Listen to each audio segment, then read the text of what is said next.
अस्सलामुअलैकुम दोस्तों, mega soap serial Punjabi drama जे ईंदड़ नई एपिसोड में छा थींदो ऐं छा थियण वारो आहे। छा रूंडो जाबिर ऐं हसीना बेगम जे चाल खे सम्झी वेंदो? छा चाकर खान सावल जाबिर ऐं रूंडे खे विहारे सभु ॻाल्हियूं साम्हूं कंदो? छा जाबिर ऐं हसीना बेगम रूंडे जे असलियत खे सुञाणे सघंदा? इन सॼी तफ़सीलात ॼाणण खां पहिरियों जेकॾहिं अव्हां असांजे यूट्यूब चैनल ते नवां आहियो त महिरबानी करे असांजे यूट्यूब चैनल खे सब्सक्राइब करे घंटी जे बटन ते प्रेस करे नोटिफिकेशन ते ऑल करे छॾींदा, जीअं हर ईंदड़ नई नोटिफिकेशन सब का पहिरियां अव्हां ॿाहिरि हंधि बावक़्तनि पहुची सघे।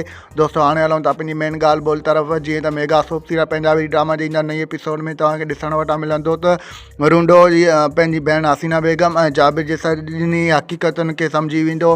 हो इन ॻाल्हि खे बि सम्झी वेंदो त गुलनाज़ बेगम खे जेको आहे सो लिकायो वियो आहे ऐं उनखे जेको आहे सो अॻिते हली मारियो वेंदो, छो जो इन के जे ख़िलाफ़ु जेके बि हक़ीक़तूं आहिनि इन वटि आहिनि ऐं इन खे जेको आहे सो या त उनखे मारे छॾींदा या त उनखे असांजे ख़िलाफ़ु बीहारे वॾे चाकर खान खां असांखे ख़तमु कराए छॾींदा। और ॿिए तरफ़ तव्हांखे ॾिसण वटां मिलंदो त सावल वॾेरे चाकर खान खे चवंदो तोखे ईअं पहिरियां यकीन कोन ईंदो तोखे जेके बि ॻोठ जा माण्हू आहिनि, यानी कि जाबिर, रूंडो, हसीना बेगम ऐं मूंखे सभिनी खे ॻोठ ते जेको आहे ॻोठ यानी कि तव्हांजे ओताक ते विहारे सभु ॿई ॻाल्हियूं हक़ीक़त कयो।